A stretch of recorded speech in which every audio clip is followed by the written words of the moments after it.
All right. So in the last lecture, we were solving this numerical that is on bending equation, right? And in this numerical, we have to find the intensity of the load on the simply supported beam, and it was given that the section of the beam is I section. I section. You can see the section of the beam is I section. यहाँ पे हमने इसको दिखा रखा है. This is I section beam. This way. Right. So what we have done, we have calculated the location of the neutral axis first. You can see here. Firstly, we have calculated the location of the neutral axis, and that comes out to be 123 millimeter from base. Right. इसके लिए हमने ये formula लगाया था, ये आप देख पा रहे हैं. This is the formula for calculating the value of location, for calculating the location of the neutral axis. ये हमने फॉर्मूला लगाया. राइट. हमने इस पूरे सेक्शन को 3 पार्ट में 3 सेगमेंट में ब्रेक करा था. आप देख पा रहे हैं सेगमेंट में हमने ए लिखा है, 2 लिखा है, 3 लिखा है, 3 सेगमेंट्स हैं जिसके हमने A1 A2 एरिया निकाल लिया था. फिर ऐसे हमने x1 bar is what, it is the centroidal distance from the base. Right. So you can see, अगर हम फर्स्ट पार्ट की बात करते हैं, फर्स्ट सेगमेंट की बात करते हैं, तो इसका जो डिस्टेंस है, डेप्थ है, दैट इज 50. ये 50 है, तो उसका centroidal axis it will lie at a distance of 25 from the base. तो इसलिए मैंने यहाँ पे 25 लिखा. सिमिलरली मैंने x2 बार की वैल्यू कैलकुलेट करी, दैट इज 200, एंड x3 बार की वैल्यू कैलकुलेट करी थी, that was 360 millimeter. Right. And then I have applied the formula that is given by equation number 1. ये वाला फॉर्मूला लगाया था, and then I have calculated the location of the neutral axis, and that comes out to be 123 millimeter from the base. ठीक है, आप इसको bottom top से भी फाइंड कर सकते हैं, लेकिन हमने इसको बेस से फाइंड करा है. राइट. दिस मीन अगर मैं सेंट्रोइडल एक्सिस कहीं पे दिखाना चाहता हूँ, तो आप यहाँ पे देखिएगा, सेंट्रोइडल एक्सिस जो इसकी आएगी, सॉरी न्यूट्रल एक्सिस जो इसकी आएगी, वो यहाँ पे कहीं पे आएगी. Right. And this distance was 123 mm from base. 123 mm from base. This is 123 mm from base. This is its neutral axis. इसकी neutral axis. Right. So in this, we have to find the value of moment of inertia about the neutral axis, and for this we have applied parallaxis theorem for finding the value of moment of inertia. This you can see here. हमने यहाँ पे क्या लिखा है, सबसे पहले हमने लिखा this INA represents the value of moment of inertia about the neutral axis. सबसे पहले ये जो हमने पूरा सेगमेंट लिखा है, ये फर्स्ट लाइन में जो लाइन ली, इक्वेशन लिखी है, this is for the segment number 1, for section number 1. For second segment, जो सेक्शन में सेकंड दे रखा है, उसके लिए हमने ये इक्वेशन लिखी है. इसकी वजह से मोमेंट ऑफ इनर्शिया कितना प्रोड्यूस होगा about it's neutral axis. And similarly for the last segment हमने ये इक्वेशन लिखी, this for segment number 3. Right. जब हमने इसको सॉल्व करा तो हमें INA की वैल्यू कैलकुलेट होकर पता लग गई थी, that was 351 into 10 raised to power 6. This is 351 into 10 raised to power 6. Right. यहाँ तक हमने लास्ट लेक्चर में मतलब ये हमने सॉल्व कर लिया था. Right. And its unit will be millimetre raised to power 4. ये हम लास्ट लेक्चर में यहाँ तक हम कर चुके थे इसको सॉल्व. अब हम इसको आगे सॉल्व करना है. राइट. इस क्वेश्चन में देखिए हमें 2 चीज़ दे रखी थी. अगर आप ध्यान से देखेंगे, इस क्वेश्चन में हमको दे रखा था कि इसको ऊपर ले जाते हैं, पहले ऊपर ले जा रहा है. यहाँ पे देखिए, इसमें हमें दे रखा है कि जो सिग्मा टी की वैल्यू पॉसिबल है, that is 24 mega pascal. This value maximum possible value is 24 mega pascal, और जो सिग्मा सी की वैल्यू है, that is 90 mega pascal. Right. Sigma C की वैल्यू कितनी पॉसिबल है, 90 मेगा पास्कल. अब आप यहाँ पे देखिए, ऊपर की तरफ मैंने एक बीम तना रखा है, that is UDL, uniformly distributed load है यहाँ पे इसके ऊपर.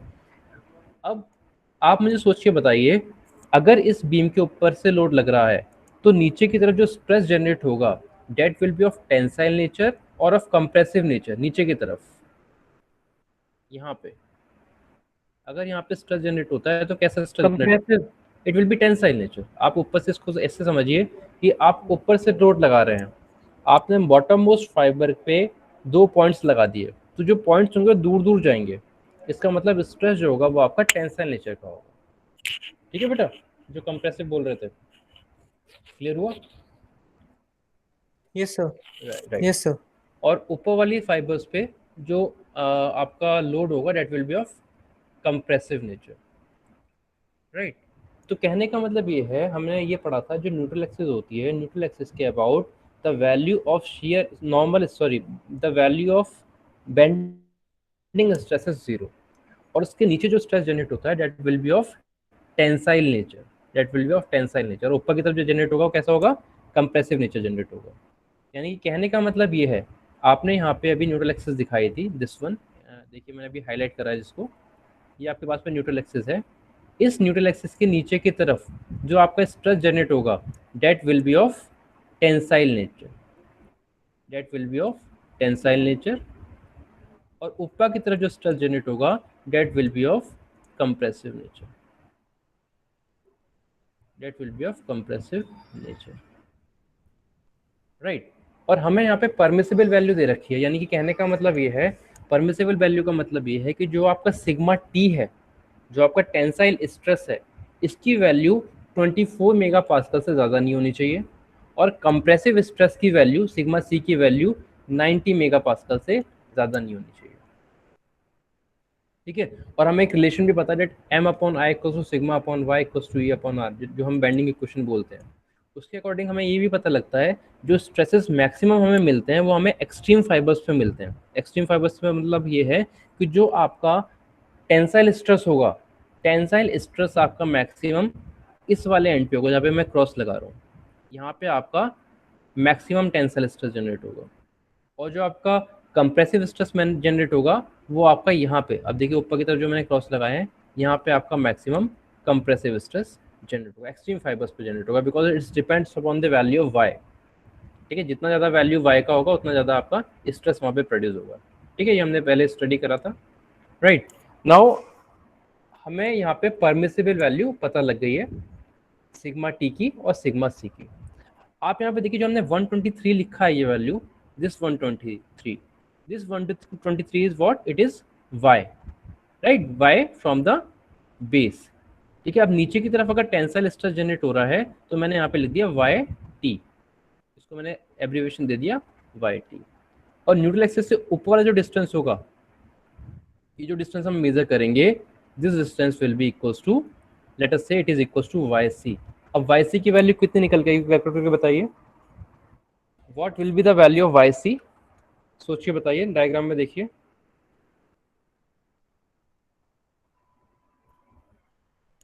प्लीज थिंक, yc की वैल्यू कितनी आएगी?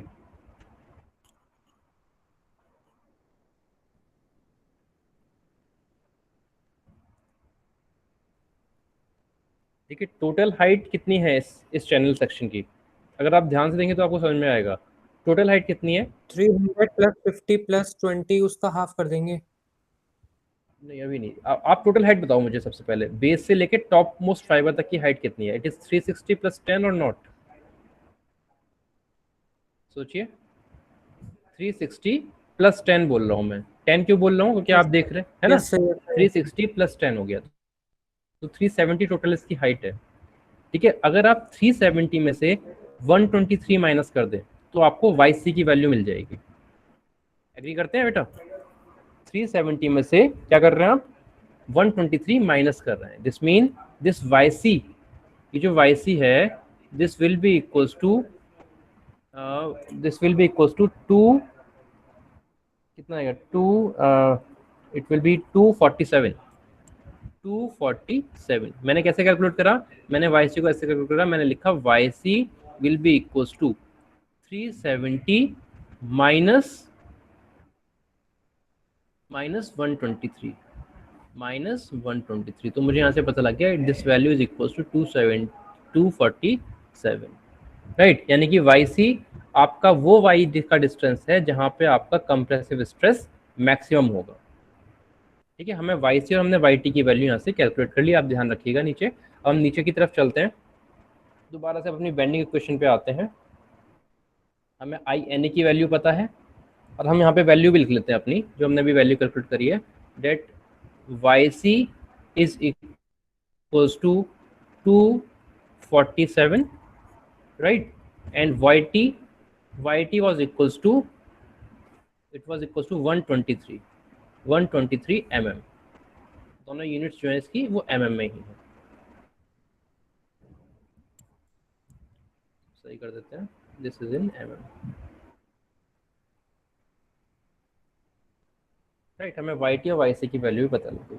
अब दोबारा से हम अपनी बेंडिंग इक्वेशन पे लिखते हैं। यहाँ पे we know that m upon i equals to sigma upon y equals to E upon r। अब देखिए जो E अपॉन r जो टर्म है, दिस इज कांस्टेंट टर्म, ठीक है, रेडियस ऑफ कर्वेचर, और E जो है आपका वो कांस्टेंट है। इसका मतलब हम ये लिख सकते हैं कि sigma T upon Y T is equals to sigma C upon Y C. ठीक है, सिग्मा टी का मतलब क्या हुआ, sigma T is the maximum tensile stress, sigma C क्या हुआ, it is maximum compressive stress, Y T is the distance from the neutral axis जहाँ पे आपका मैक्सिमम आपको टेंसाइल स्ट्रेस मिलेगा, और वाई सी क्या हो गया, Y C again distance from the neutral axis जहाँ पे आपको मैक्सिमम कंप्रेसिव स्ट्रेस मिलेगा। ठीक है, और हमें जो परमिसिबल वैल्यू दे रखी थी क्वेश्चन में, जो हमें परमिसिबल वैल्यू दे रखी थी, इसको यहाँ लिख लेते हैं, इस ब्रैकेट के अंदर लिख लेते हैं, जो सिग्मा सी की जो मैक्सिमम परमिसिबल वैल्यू थी, that was how much, sigma C कितना हो सकता था, डेट वाज 90 मेगा पास्कल, और जो सिग्मा टी था, that must be equals to 24 mega pascal. ये हमें परमिसिबल वैल्यूज यहाँ पे क्वेश्चन में दे रखी थी। ठीक है, अब हम क्या करते हैं, हम सबसे पहले मानते हैं कि हमारा जो स्ट्रेस है 24 मेगा पास्कल वाला जो स्ट्रेस है, this is the maximum value of tensile stress. ठीक है, तो मैं क्या करता हूँ, ये जो इक्वेशन में नीचे की तरफ रखी है, इसमें मैं पुट कर देता हूँ सिग्मा टी की वैल्यू। जब मैं सिग्मा टी की वैल्यू इसमें पुट करूंगा, देन आई विल राइट, इसको ध्यान से समझिएगा बेटा, I will write 24 upon Y T की वैल्यू कितनी है, it is 123, Y T is 123 equals to sigma C, अभी हम इसको ऐसे ही लिख देते हैं, sigma C is for now it is unknown, let us assume it is unknown, and yc की value we no it is 247, it is 247। now please try to tell me what is the value of sigma c। sigma c की value आप मुझे calculate करके बताइए कितनी आती है, यहाँ से सॉल्व करिए, please keep calculating your hand and try to tell me what is the value of sigma C.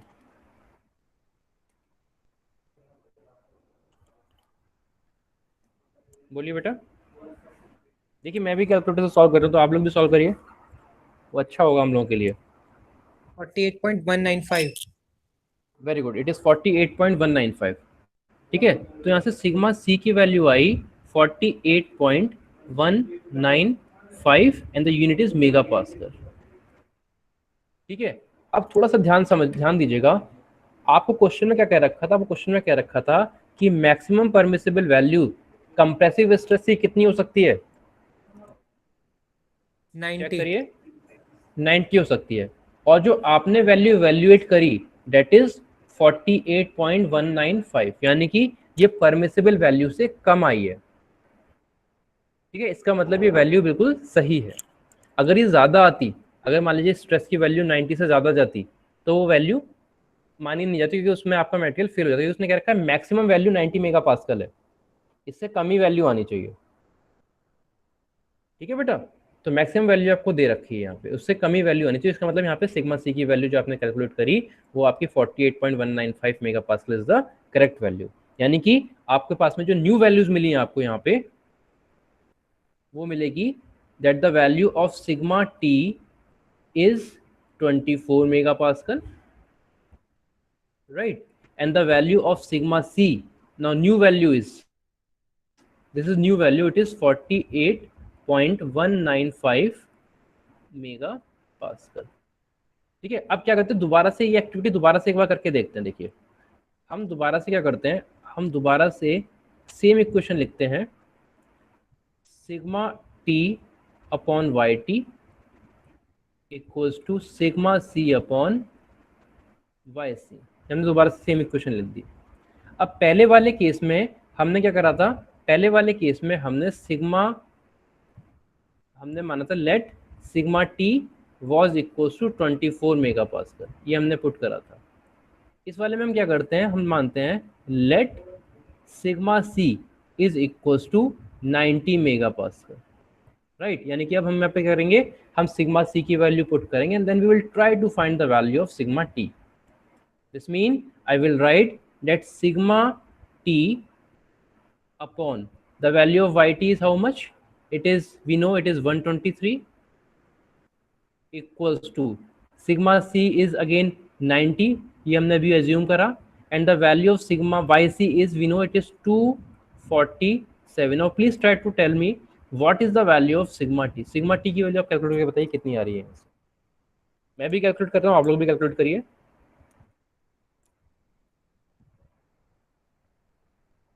$44.81. Very good. It is 44.81. 44.81 megapascal. Right. Now please check, जो आपकी परमिसिबल लिमिट थी टेंसाइल स्ट्रेस की, वो कितनी थी बेटा? It was 24 megapascal.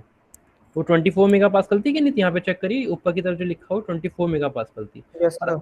और यहाँ पे आपने कैलकुलेट कर लिया 44.81, राइट। इसका मतलब जो आपने वैल्यू कैलकुलेट करी है, this is not the possible value of sigma T, क्योंकि सिग्मा टी की मैक्सिमम परमिसिबल लिमिट 24 मेगापास्कल। ठीक है बेटा, इसलिए ये जो एक्टिविटी है हमारी, ये हमारे लिए यूजफुल नहीं है, इसको हम कंसिडर नहीं करेंगे। ठीक है, हम दोनों से चेक करेंगे, जिसमें हमारी परमिसिबल लिमिट आ जाएंगी हम उसको कंसिडर कर लेंगे। तो इसका मतलब जो हमारे पास न्यू वैल्यूज आई, जो न्यू वैल्यूज हमारे पास में आई, वो आई sigma T is equal to 24 megapascal and the value of sigma C is equal to 48.195 megapascal, and these values are within the permissible limit. These values are within the permissible limit. हमको ये पता लग गया यहाँ से। ठीक है बेटा, चलिए अब हमें क्या करना था, हमें फाइंड करना था, दोबारा से मैं ऊपर की तरफ जाता हूँ, देखिए स्क्रीन पे, एक सेकेंड, ऊपर, ये ऊपर हो जा, ओके, या हमें इस पूरे क्वेश्चन में क्या फाइंड करना है, हमें इस क्वेश्चन में फाइंड करना था कि जो आप देख रहे हैं, जो डायग्राम मैंने ऊपर सिंपली सपोर्टेड बीम बना रखी है, इस W की वैल्यू हम फाइंड करना चाहते हैं। इस W की वैल्यू हमें फाइंड करनी है, this W we want to calculate, right. और हमें ये पता होना चाहिए, for a simply supported beam with a uniform distributed load, I'm again repeating, for a simply supported beam with a uniform distributed load, the value of maximum moment, I am writing m max, it is equals to W L cube upon 8। ये थोड़ा हमारा previously जो हमने mechanics पढ़ा उसका concept है, इसको हम कभी इसको क्लास में भी करेंगे, इसके लिए कुछ स्पेशल लेक्चर्स हमें लेने पड़ेंगे, तभी कंसेप्ट अच्छे से स्ट्रॉन्ग हो पाएगा। बट अगर आपको टाइम मिलता है तो आप भी अपने आप भी स्टडी कर सकते हैं उसको। For a simply supported beam with a uniform distributed load, the value of maximum moment is given by WL square upon 8, right, where W is the load, intensity of the load, L is the length, and 8 you know it is numeric value, right? So we know that the value of maximum moment is given by this relation, right? So this relation is very important for solving this numerical also. Now moving back, yeah, yes, so we again came to know that we want to calculate the value of W, that is intensity of load. This we want to calculate, right? And for calculating for calculating this value, we are having certain values available with us, that is the value of stress of tensile nature, value of stress of compressive nature, right, value of sigma yt yc, सारी values हमें पता है, right, and we have to apply our bending equation, right. according to bending equation we know that m upon I is equals to sigma upon, sorry, it is sigma upon y, m upon I equals to sigma upon y, right. अब हमें sigma की दो values दे रखी हैं. जो new value है वो that is 48.195 and one value is 24 mega pascal that is of sigma T. हम इसमें से कोई सी भी वैल्यू कंसिडर कर सकते हैं, यानी कि we can write it as that. यहाँ पे हम सफिक्स में अगर हम चाहें यहाँ पे देखिए हम यहाँ पे सिग्मा टी भी लगा सकते हैं, और हम चाहें इसको इस एक्सप्रेशन को तो हम इसको ऐसे भी सकते हैं that is equals to sigma Y, और यहाँ पे हम लिख सकते हैं sigma C and sigma C, right. हम इसको ऐसे भी सॉल्व कर सकते हैं, right. And we know that the value of maximum moment for simply supported beam with a uniform distributed load is given by WL square by 8. ये formula हमने अभी लिखा था ऊपर. And value of moment of inertia I that we have already calculated in the last lecture, और अभी मैंने explain भी करा कैसे कैलकुलेट करते हैं. that value is 351 into 10 raised to power 6 and the unit was in millimeter raised to power 4. This we know, right. Value of sigma T की value मुझे बताइए क्या लिखेंगे. सिग्मा टी रखेंगे, सिग्मा सी रखेंगे. What is the value of sigma T, please answer. What is the value? 24. It is 24. And in place of yt what I will write? yt की जगह क्या लिखूंगा मैं?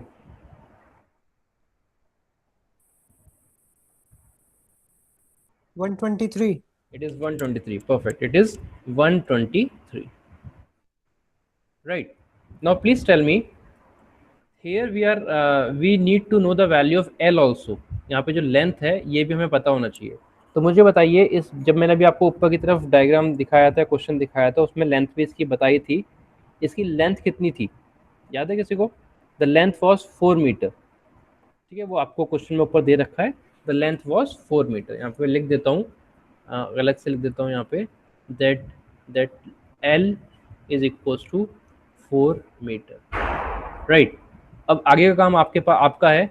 आपको L की वैल्यू पता है. Now simply you have to calculate by using your calculator the value of W.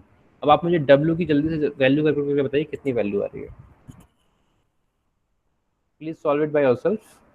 What is the value of W?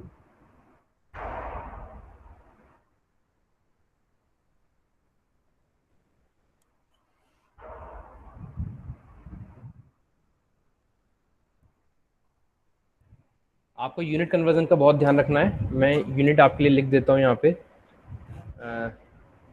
Hair this, यहाँ पे जो यूनिट है that is in millimetre raise to power 4. This is in mm. ये mm है, और ये आपको mega pascal में दे रखा है, राइट. और L मैंने लिखा है आपको 4 मीटर. ठीक है, अब मुझे W की वैल्यू कैलकुलेट करके बताइए. What is the correct value of W?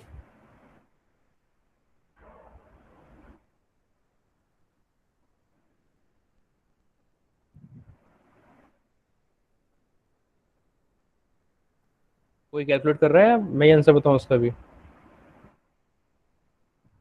Sir कर रहे हैं सर. प्लीज करिए.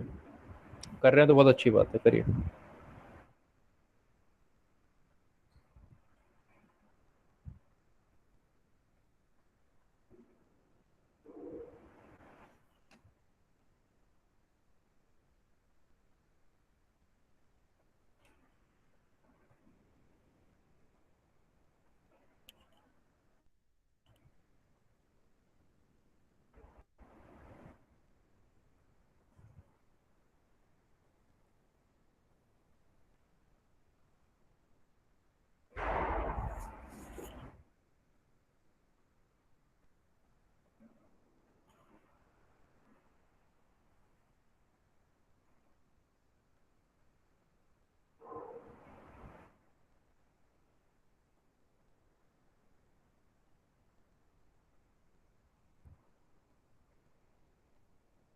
$34.24 sir.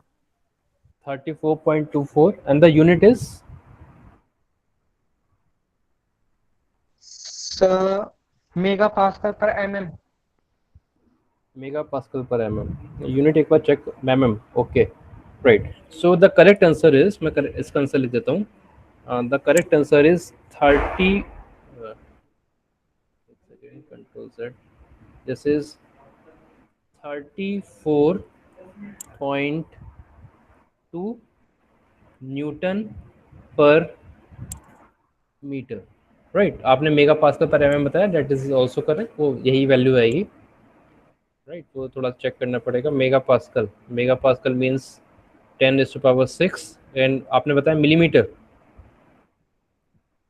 यस सर, यही आएगा सर। तो डेट, हाँ, तो इतना यही आएगा। So this is the correct value. So इस क्वेश्चन को, ये क्वेश्चन मैंने शायद आपको सेशनल एग्जाम में भी दिया था, इसको दोबारा ट्राई करिएगा, एक बार देखिएगा कि न्यूट्रल एक्सिस के अबाउट हम मोमेंट ऑफ इनर्शिया की वैल्यू कैसे कैलकुलेट करते हैं, right. Now moving to the next numerical, that was numerical number 4, yeah, this one. So we will solve this numerical, एक बार numerical को सही से पढ़ लीजिए, and then we will start doing it out.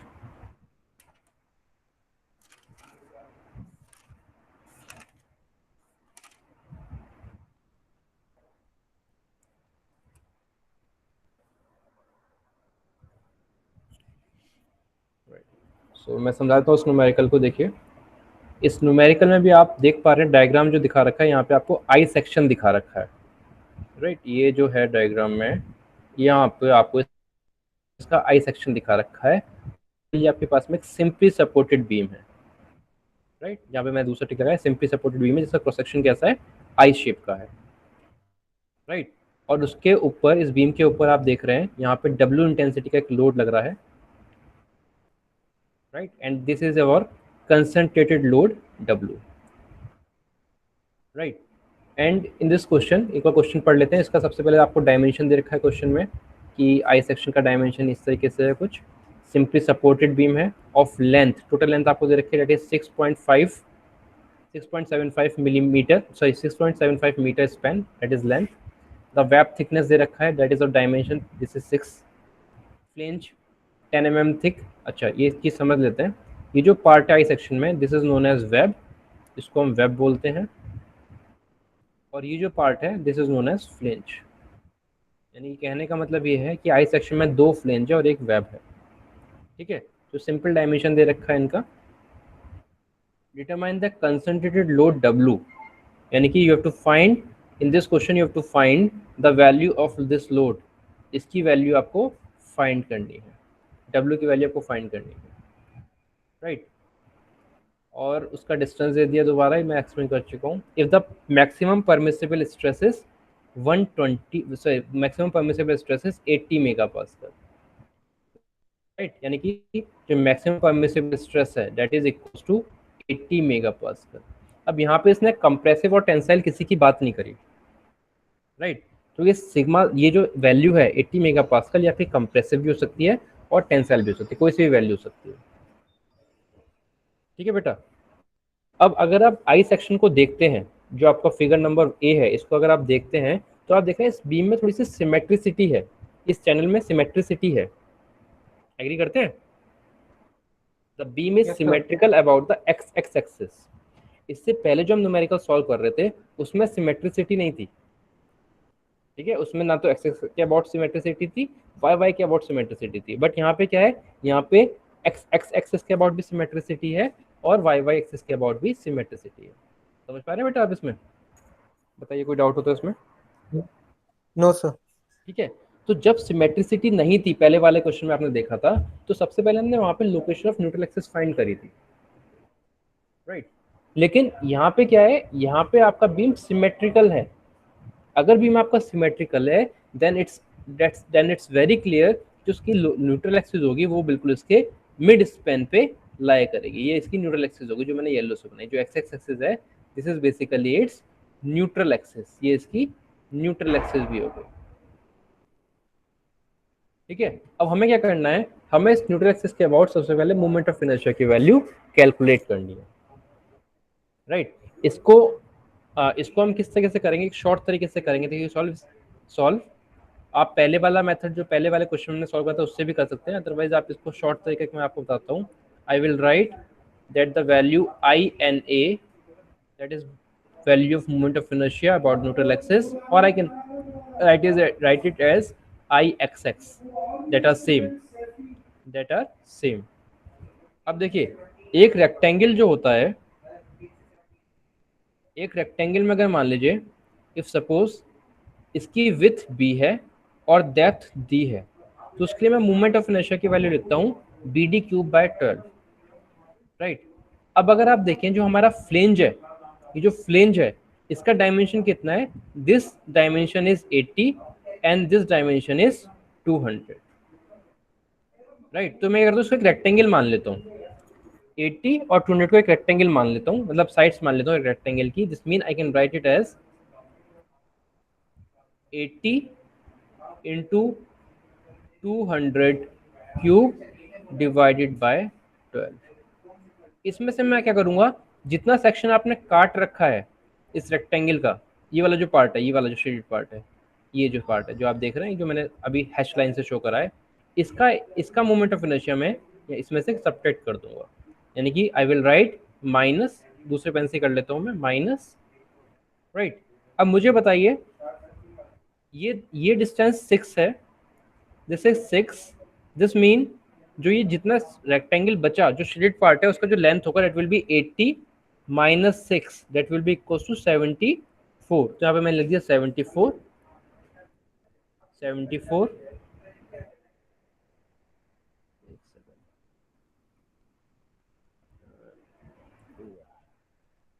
right, this is 74, and in place of d, that is that depth, I will write 200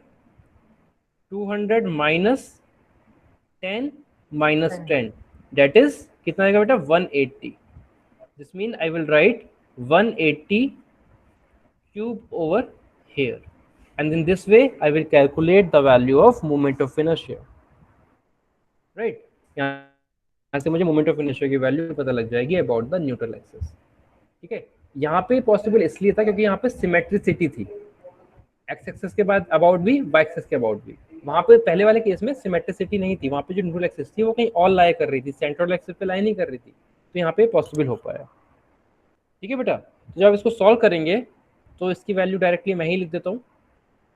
इसकी value जो आएगी, अगर आप लोग सॉल्व करें देन वेल गुड, अदरवाइज आप चेक कर लें, this value will be 17.37 into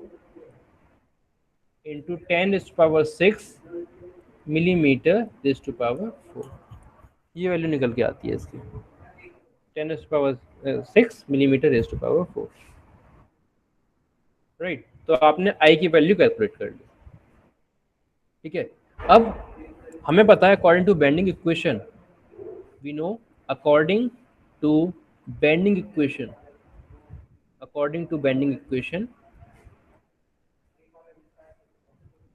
I can write that m upon I is equals to sigma upon y. M upon I equals to sigma upon y. And we know that the value of maximum permissible stress is given, that is 80 megapascal. Maximum permissible stress की value कितनी दे रखी है, 80 megapascal question में दे रखी है. जो मैंने यहाँ पे ब्लू कलर से ये देखिए, ये दिखा रहा हूँ मैं क्वेश्चन में, 80 megapascal आपको दिखा रखा है, राइट. अब आपको m की वैल्यू पहले कैलकुलेट देखिए, आपको क्या है, अब आपको i की वैल्यू पता है इसको इक्वेशन में पुट करने के लिए. आपको y की वैल्यू, यू कैन इजीली से, y की वैल्यू कितनी होगी बेटा, सोच के बताइए, what will the value of y, maximum stress की वैल्यू कैलकुलेट करने के लिए, divide by 2, it will be 100, right. Right, this mean we need to know the value of m first. अगर हमें m की वैल्यू पता लग जाए, ये जो m है, हमें इस m की वैल्यू कैलकुलेट करनी है. अगर हमें m की वैल्यू पता लग जाएगी तो हम क्या करेंगे, हम वहाँ पे वैल्यू पुट कर देंगे, वहाँ से सिग्मा की वैल्यू, मैक्सिमम परमिसिबल स्ट्रेस की वैल्यू कैलकुलेट कर लेंगे. सॉरी, हमें स्ट्रेस की वैल्यू पता है, हमें m की वैल्यू नहीं पता, यहाँ से हम m की वैल्यू कैलकुलेट कर लेंगे. m हमारा अननोन है, मैं थोड़ा गलत बोल दिया, मैं दोबारा रिपीट कर रहा हूँ. इस क्वेश्चन में हमें m नहीं पता है, हमें आई की वैल्यू पता है, that we have already calculated, हमें वाई की वैल्यू पता है, हमें सिग्मा की वैल्यू पता है। ठीक है, अब यहाँ से हम क्या करते हैं, हम एम की वैल्यू कैलकुलेट करते हैं। एम की वैल्यू कैलकुलेट करने के लिए I will simply write M, I will put the value of I, that is 17.37 into 10 raised to power 6 equals to, and the value of sigma is 80. Value of sigma is 80 megapascal, and the value of y we know it is how much? कितना था बेटा y की value? It was 100. 100. It was 100. Now tell me what is the value of m? What is the value of m?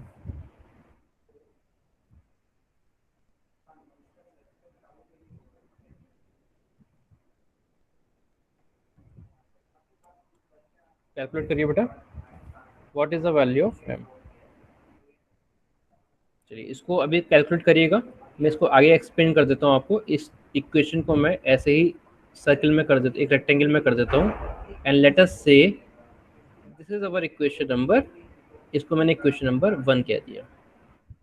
ठीक है, अब इस question में हमको W की वैल्यू फाइंड करनी थी कायदे में। तो W क्या था? W था हमारे पास में कंसंट्रेटेड लोड, और अभी हम यहाँ पे M की वैल्यू फाइंड कर रहे हैं। M क्या है? Maximum possible bending moment in this beam. अब देखिए दोबारा से हम क्या करते हैं, इस डायग्राम के बी पार्ट पे आते हैं, जो आपको क्वेश्चन में दे रखा है, डायग्राम के बी पार्ट पे आइए।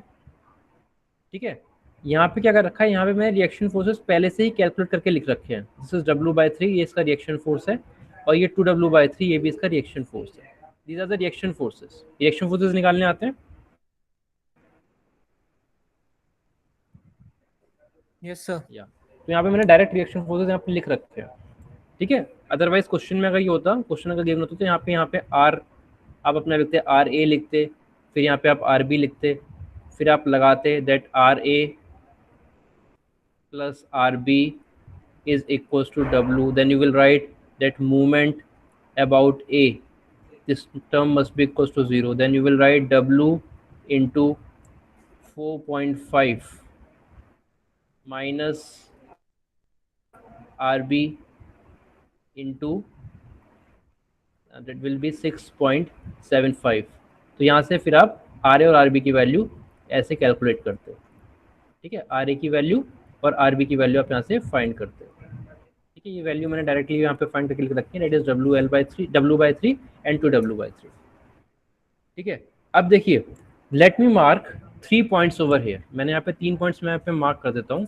Late us say this is A point, this is B point, and this point is C point. अब मुझे सोच के बताइए किस पॉइंट के अबाउट मैक्सिमम बेंडिंग मोमेंट मिलेगा आपको?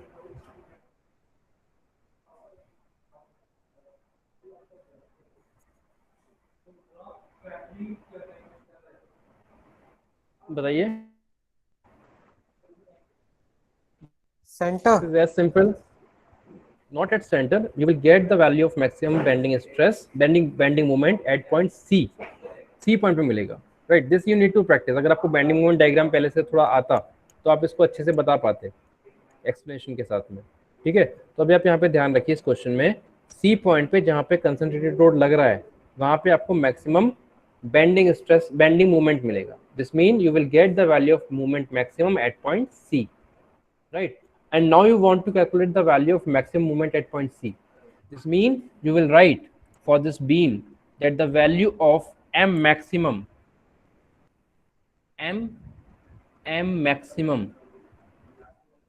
will be equals to M at point C, and that will be equals to W, sorry, it will be equals to W/3 into this distance is 4.5. This means it is equals to 1.5 of W। किसी भी and से आप calculate कर सकते हैं, चाहे आप A and से कैलकुलेट करिए, चाहे आप बी एंड से कैलकुलेट करिए। अगर आप चाहते तो आप मूवमेंट की वैल्यू ऐसे भी कैलकुलेट कर सकते थे, that movement about C is equals to 2W। मैं यहाँ पे अब राइट साइड से कैलकुलेट कर रहा हूँ, 2W/3 इंटू डिस्टेंस इज 2.5। 25, तो वो सेम वैल्यू होती है, that will be equal to 1.5 W. आप किसी भी एंड से इसको कैलकुलेट कर सकते हैं, right? So you have already got the value of maximum movement, and that is equals to 1.5 w. This means, let us say this is our equation number second, right? Now from equation 1 and 2 we can write from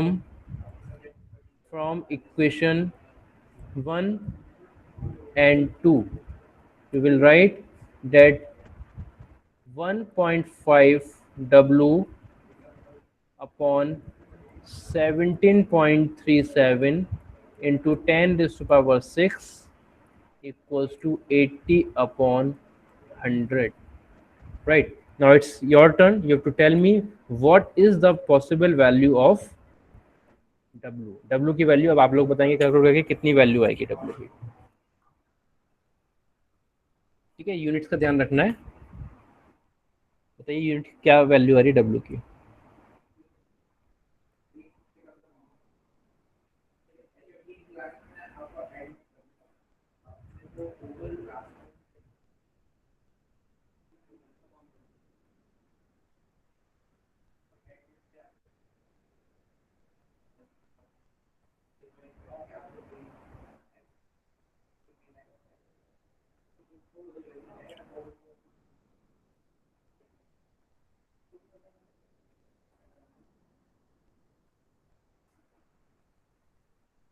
'Are you calculating the value?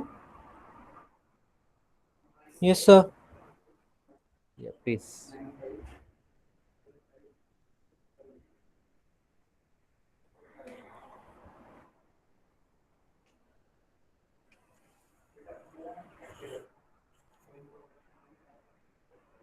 $9.26 9.26 is the right answer, and the unit is Newton per mm square. Newton per mm. You are calculating the value of w, and here w is the concentrated load, Newton. right? So the Yes, sir. correct answer is 9.264 kilonewton.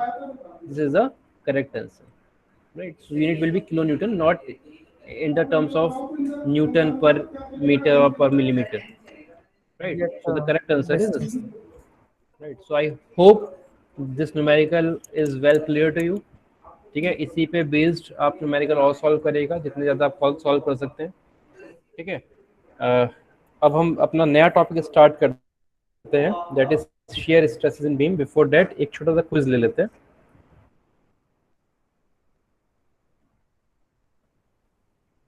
So please participate in quiz also.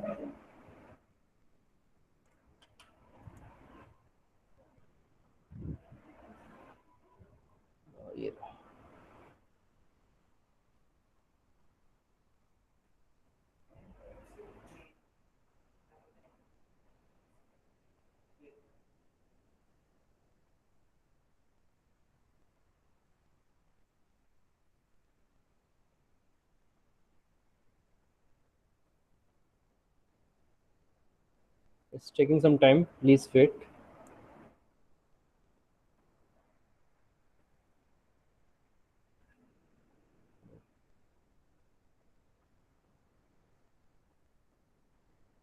Yeah, yes, this one.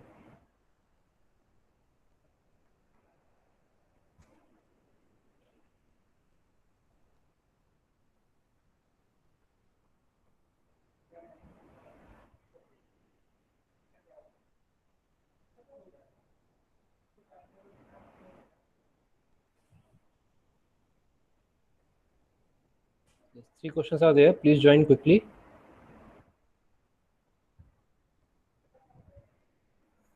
Yeah.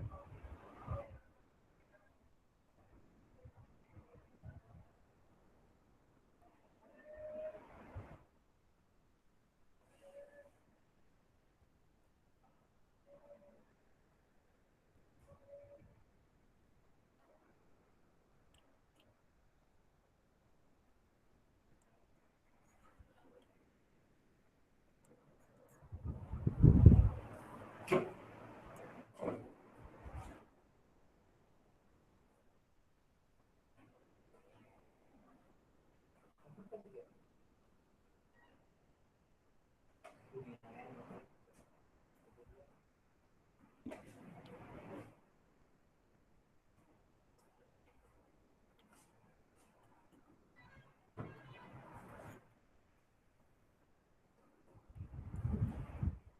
let's start the quiz. जो लोग join नहीं कर जल्दी join करिए.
Please do it fast.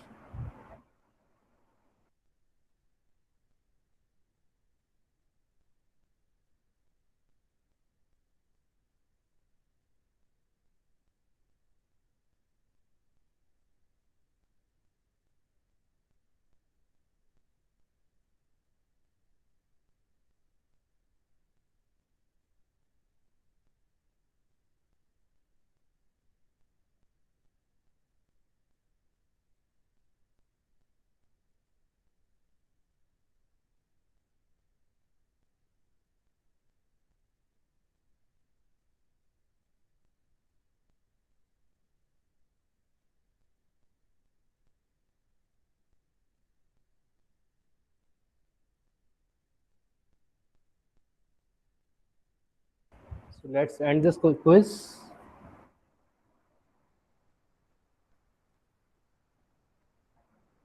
You can see the results on your screen. Yep. Now let's play next quiz also. That is on bending equation.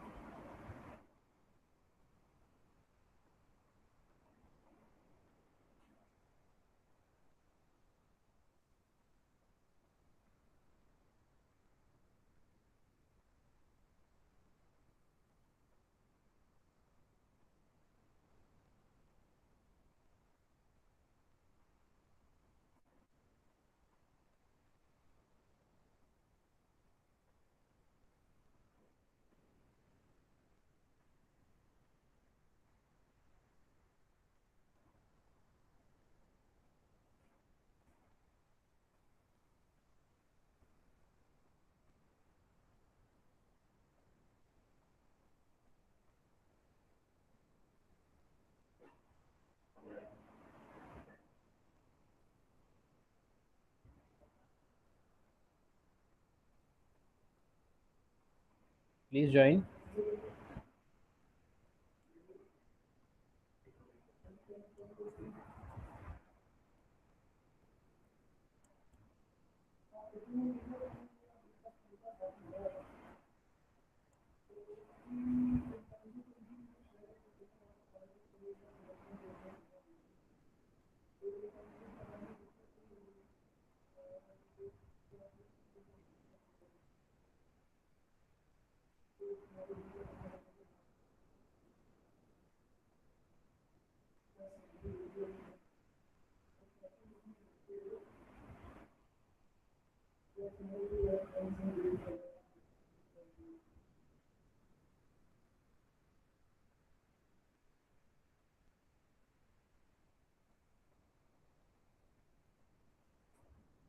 Let's start.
Let's end this quiz.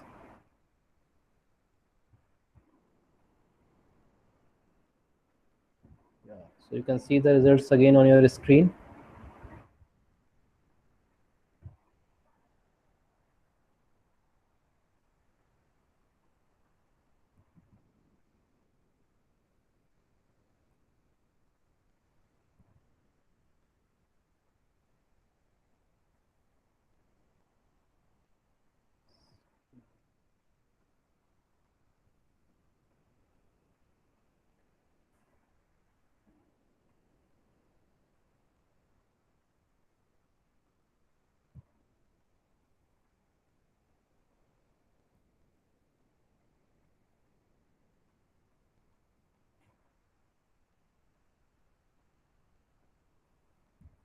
All right. So, any problems till now? No, sir. Yeah. So in the next lecture, we will start with shear stresses in beam. Right. So it would be better if you go through some context through online or any books, that what is shear stress, what is the formula, how shear stress is distribution along the sections. तो वो class में अच्छे से समझ में आएगा. Right. तो उसको थोड़ा सा स्टडी करिएगा if it is possible, and then in the tomorrow's lecture we will start with shear stress in beams. Right. For now I am done. If any problems, then you can discuss, otherwise you can leave the class. Sir Yeah, please. Yes, Abhishek, please speak. Sir एक बार वो notes भेज देते वो फिर वो notes ना बन नहीं पाते पढ़ते पढ़ते दोबारा बोलिए. सर एक बार नोट्स भेज देते नोट्स भी बन नहीं पाते एकदम साथ साथ में ना वो थोड़ा बन नहीं ठीक है, पाते ठीक है. मैंने सर एक भी बार लिखा. नोट्स भेज देते वो हाँ, नोट्स राइट से बन राइट नहीं पाते राइट साथ में एक साथ राइट राइट परफेक्ट.